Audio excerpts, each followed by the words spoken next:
নমস্কার। Channel vision নিবেদিত এবং ঝুমা মুখার্জি পরিচালিত এক ভিন্ন স্বাদের অনুষ্ঠান বঙ্গ ট্যালেন্টে আপনাদের সকলকে সুস্বাগতম। বন্ধু, আজকের পর্বটা একটু অন্যরকম হতে চলেছে। কি হবে? ক্রমশ প্রকাশ্য। আজকের অতিথি শিল্পী হলেন বিশিষ্ট অঙ্কন শিল্পী অলোক দেয়াটি। দাদা, আপনাকে নমস্কার। বঙ্গ ট্যালেন্টে সুস্বাগতম। আমি জানি আপনাকে যখন পেয়েছি আজকে আমাদের উপস্থাপনা একটু অন্যরকম হবে। উপস্থাপনায় যাবই, তার আগে দু একটা কথা। আপনি থাকেন কোথায়? আমি হাওড়া জেলা আমতায় থাকি। হাওড়া জেলার আমতায় থাকেন। আচ্ছা, তো আমরা আরো আলাপচারিতায় যাব। তার আগে আমরা একটা উপস্থাপনায় যাই। শুরুটা কি ভেবেছেন আপনি? শুরুটা আমরা অ্যালফাবেট ড্রয়িং দিয়ে শুরু করব। আচ্ছা আর তারপর নাম্বার ড্রয়িং 1 to 10। আচ্ছা, অনলি 5 মিনিটস টাইম থাকবে। মানে 5 মিনিটের মধ্যে সমস্ত অ্যালফাবেট? অ্যালফাবেট এবং 1 to 10 ড্রয়িং। আরে বাপ রে বাপ, মানে এক Suggestion একটা দেবো। লেটার আর এক একটা নাম্বার দিয়ে হুম, হুম, হুম। আপনি এক একটা ছবি তৈরি করবেন। এক একটা ছবি। এবং এই পুরোটা তৈরি করতে আপনার মাত্র 5 মিনিট সময় লাগবে? 5 মিনিট। আরে বাপরে বাপ, আমার শুনেই তো মানে অদ্ভুত লাগছে। সত্যি দর্শক বন্ধু, আমি জানি আপনারাও কিন্তু ভীষণ আগ্রহে অপেক্ষা করছেন যে কি হয় কি হয়। তাহলে চলুন আমরা সরাসরি প্রথম অঙ্কনে যাই।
বাপরে বাপ দাদা, মানে আমি তো অবাক হয়ে দেখছিলাম, মানে আচ্ছা এটা কিভাবে সম্ভব?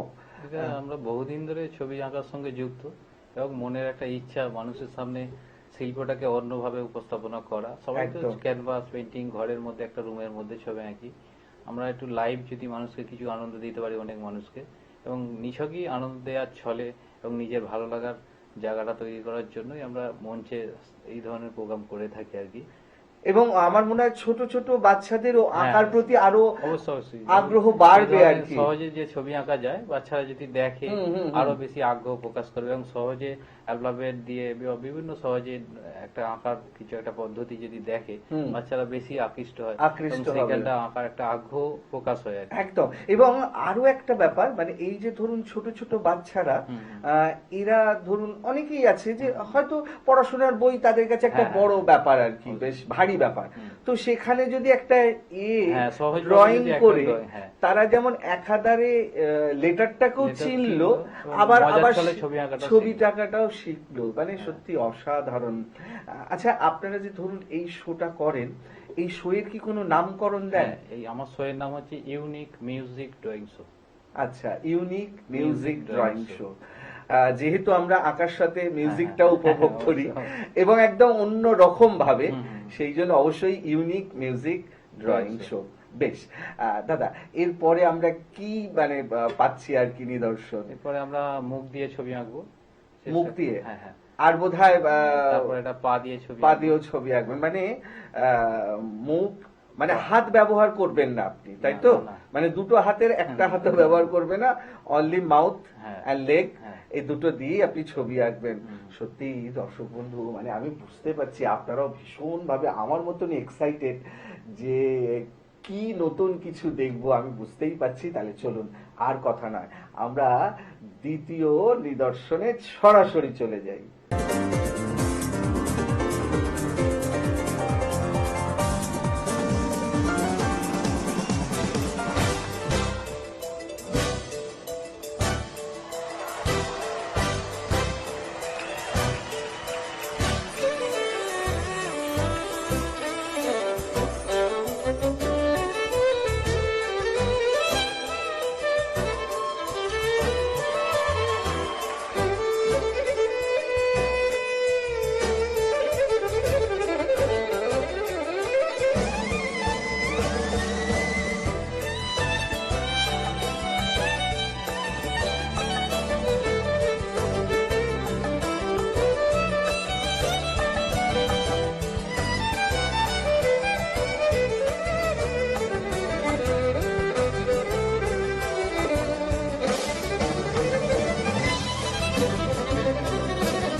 ওহো দাদা, মানে আমি কি বলবো আপনাকে, উফ, আমরা ন্যাচারালি যারা আঁকি তারা হাত দিয়ে আঁকতেই মানে আমাদের দম বেরিয়ে যায় আর কি, যে আমরা সেইভাবে করতে পারি না। কিন্তু কিভাবে সম্ভব? ধরুন মুখের একটা তো আলাদা রকম সমস্ত ব্যালেন্স, জিনিস অভ্যাসের একটা ব্যাপার থাকে। পুরোটাই মানুষ- প্র্যাকটিস, হ্যাঁ, তার পুরো মানে practice অবশ্যই। পায়ের ক্ষেত্রেও কিন্তু হ্যাঁ, তাই, হ্যাঁ, তাই না? হ্যাঁ। সত্যি অসাধারণ অসাধারণ, মানে আমি আমরা বিভিন্ন দেখছিলাম। প্রোগ্রামে লাইভ শো করে থাকি, এটা মেনলি। আচ্ছা। টিভিতে আমরা খুব একটা শো পাই না আর কি। হুম। এবং লাইভ শো এর একটা অন্যরকম হ্যাঁ, মজাও অনেকটা থাকে, মজা থাকে। টিভি Live শো এরও show- আলাদা মজা থাকে। মজা একটা। একদম একদম অবশ্যই। ঠিক আছে, এর পরের উপস্থাপনা আমরা কি পাবো? এরপর দর্শকদের মাঝখান থেকে কেউ যদি এসে বোর্ডে আমার আঁকিবুকি একটা কিছু করে দেয়, আচ্ছা। সেখান থেকে আমরা ছবি একটা রূপান্তরিত করার চেষ্টা করি। মানে আমরা যা কিছু খুশি একটা তাই, লাইন করলেন, একটা আঁকিবুকি যদি কেটে দিই, আপনি হ্যাঁ, সেটা থেকে একটা ছবি হ্যাঁ, বানিয়ে দেবেন, হ্যাঁ, তাই তো? তাহলে চলুন দর্শক বন্ধু, আর দেরি নয়, ওনার তৃতীয় ড্রয়িং এ সরাসরি চলে যাই।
আরে বাপ রে বাপ দাদা, মানে আমি তো মানে কি বলবো, স্পিচলেস। ধরুন আমরাই, মানে আমাদের স্টুডিও মেম্বাররাই আঁকিপুকি যা হোক তা হোক একটা কিছু হ্যাঁ, যা হোক। করে দিলাম, আর আপনি অদ্ভুত ভাবে একটা সেটা থেকে একটা সম্পূর্ণ হ্যাঁ, একটা ছবি ছবি একটা রূপ দেয়া। রূপ দিলেন। এটা কিভাবে সম্ভব, মানে এর এটা- প্ল্যানিংটা কিভাবে আসে? এটা একটা মনের একটা প্রিপারেশন থাকে। আচ্ছা। মাথার মধ্যে একটা ভিতর থেকে আপনার একটা, আপনি কিছু ড্রয়িং করলেন বা আঁকিবুকি, সেটা আমরা যাই আঁকি সেটাই তো ড্রয়িং না। একদম ধরুন একদম আমরা যা কিছু একটা লাইন করি সেটা তো ড্রয়িং এর Drawing মধ্যে এরই, হতেই পারে। একদম, এটা একদম। ড্রয়িং এর মতন করে একটু শিল্পর একটা আলাদা একটা ভাবনা নিয়ে যদি আপনি আঁকেন তাহলেই হবে। হ্যাঁ, তার মানে আপনি যেটা পেলেন, হ্যাঁ, হ্যাঁ, সেটা এরকম কার্ভ হতে পারে, স্ট্রেট হ্যাঁ, হতে যা পারে, ইচ্ছা হতে পারে। কিন্তু সেটাকে দিয়ে আরেকটা ছবির ভাবনা, হ্যাঁ, মানে এখানে ভাবনাটাই এবং মূলত, instant ভাবনাটা একটা ইনস্ট্যান্ট ভাবনাটা ভাবনাটা এখানে খুব গুরুত্বপূর্ণ। কাজ করে। সত্যি মানে আপনার যত উপস্থাপনা এগোচ্ছে, মানে আমরা আরো বেশি আশ্চর্য হচ্ছি। তো এবারে যেটা আমার জানার, খুব ছোট্ট করে যদি বলেন, মানে এই যে শিল্প বা এই যে ভাবনা, এর শুরুটা ঠিক কবে থেকে এবং কার হাত ধরে যদি একটু শুরুটা বলেন? প্রায় 1998 সাল থেকে আমরা মেনলি বাইরে ছবি আঁকতে শুরু করেছি আর কি। ঘরের মধ্যে আঁকা ছিল আচ্ছা। অনেকদিন ধরে, কিন্তু বাইরে শুরু করেছি আমরা ওই 98 সাল। আচ্ছা। আমার অনেক গুরু আছে, তার মধ্যে বিশেষ একজন গুরু যার থেকে আমি মানে ইন্সপিরেশন বলতে পারেন, যার পথপ্রদর্শক আমি, যাকে দেখে আমি আগাই। আমার একদম। গুরুদেব বিখ্যাত চিত্রশিল্পী, স্ট্রিট পেন্টার রবীন বর। আচ্ছা আচ্ছা ওনাকে দেখে আমি মঞ্চে অনেক রকম প্রোগ্রাম শুরু করেছি এবং আহা। আজকে আপনাদের এই মঞ্চে আসছি। নিশ্চয়ই নিশ্চয়ই, ওনাকেও আমাদের তরফ থেকে প্রণাম। দাদা, আমরা তো অনুষ্ঠানের একদম শেষের দিকেই চলে এসেছি, তো শেষে নিশ্চয়ই ধামাকাদার পারফরমেন্স থাকবেই, তো কি কি পাবো যদি বলেন? একটা লাইন ড্রয়িং, আর আমরা গ্লিটার একটা পেন্টিং থাকছে, আচ্ছা তারপরে থাকছে হ্যান্ড পেন্টিং, অর্থাৎ হাতের তালুতে রং নিয়ে। আমরা সাধারণত তুলি দিয়ে ছবি আঁকি, তো ঠিক ঠিক ঠিক। এটা হাতের তালুতে রং নিয়ে একটা ছবি করার চেষ্টা করবো আমরা। হ্যাঁ, মানে যেখানে তুলি থাকবেই। তুলি থাকবে না, হাত অনলি ফর হাত কাজ করবে, বাহ, মানে বাহ, তুলিটা হাতে কাজ করবে। দারুণ দারুণ দারুণ, সত্যি দর্শক বন্ধু, চলুন আর কথা নয়, একদম সরাসরি ওনার উপস্থাপনায়, ওনার বিশেষ অঙ্কনে আমরা চলে যাই।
উফ, দাদা মানে আমি সত্যি মানে অভিভূত আপনার পারফরমেন্স দেখে সত্যি। যদিও আমাদের জায়গাটা খুব ছোট্ট, তার মধ্যেই আমাদের সবটা সাজিয়ে গুছিয়ে নিতে হয়েছে, কিন্তু অসাধারণ। মানে এই যে একটার পর একটা কনসেপ্ট আপনি সাজিয়েছেন, দারুণ দারুণ। মানে সত্যি তাই যে ধরুন আমার আরো কিছু ছিল কিন্তু সময়টা অল্প, না সেগুলো থাক, কারণ দর্শকদের কাছে আকর্ষণ পরবর্তী একটু সময়- থাক, আর পরবর্তী সময় আবারও আমরা সেগুলো নিয়ে এক্সপোজ করব। আজকে যা যা দিলেন আপনি সেটাই একদম আমাদের কাছে এবং দর্শক বন্ধুদের কাছে অসাধারণ। শেষ করব আমাদের অনুষ্ঠান একটা ছোট্ট কথা দিয়ে, যে আপনি বোধহয় এইগুলো মঞ্চে শো করেন, তাই তো? লাইভ শো করি আমরা। লাইভ শো করেন আর কি। তো সুতরাং দর্শক বন্ধু বুঝতেই পাচ্ছেন যে যাদের যাদের এরকম শো করানোর ইচ্ছা আর কি, করাতে চান, সেটা স্কুল হতে পারে বা কোনো ক্লাব প্রাঙ্গণ ক্লাব থেকেও হতে প্রাঙ্গণ, পারে, কোনো মঞ্চ। তারা কিন্তু দাদার সাথে সরাসরি যোগাযোগ করতে পারবেন। দাদার নিশ্চয়ই ফেসবুক প্রোফাইল আছে। হ্যাঁ, অলোক দেয়াটি নামে আছে। হ্যাঁ, অলোক দেয়াটি নামে আছে। তো সুতরাং তারা সরাসরি ফেসবুকে গিয়ে দাদার সাথে যোগাযোগ করতে পারেন, এবং এই ধরনের অনুষ্ঠান করলে আমার মনে হয় শীতের সময় বা যে কোনো সময় আপনাদের অনুষ্ঠান একদম অন্যরকম মাত্রা পাবে। ঠিক যেরকমটা আজকে দাদা আমাদের অনুষ্ঠানে এসে আমাদের অনুষ্ঠানের একদম অন্য রকম একটা মাত্রা উনি দিয়ে গেলেন। আজকের মতো সময় একদম শেষ, বিদায় নিতেই হবে। তবে বিদায় নেওয়ার আগে সেই গুরুত্বপূর্ণ কথাটা আবারও বলে যাই, আপনারাও যদি আমাদের এই অনুষ্ঠানে অংশগ্রহণ করতে চান তাহলে দেরি কেন, চট করে আপনাদের একটা পারফরমেন্সের ভিডিও আমাদেরকে হোয়াটসঅ্যাপ করে দিন। আর সেই ভিডিও যদি আমাদের ভালো লাগে তাহলে আপনারাও চলে আসতে পারবেন আমাদের এই অনুষ্ঠানে অংশগ্রহণ করতে। আমাদের হোয়াটসঅ্যাপ নাম্বার 9804272808। তাহলে দর্শক বন্ধু, আজকের মতো বিদায়। আবারও দেখা হবে আগামীকাল ঠিক এই সময়ে। ততক্ষণ পর্যন্ত বিদায় বন্ধু।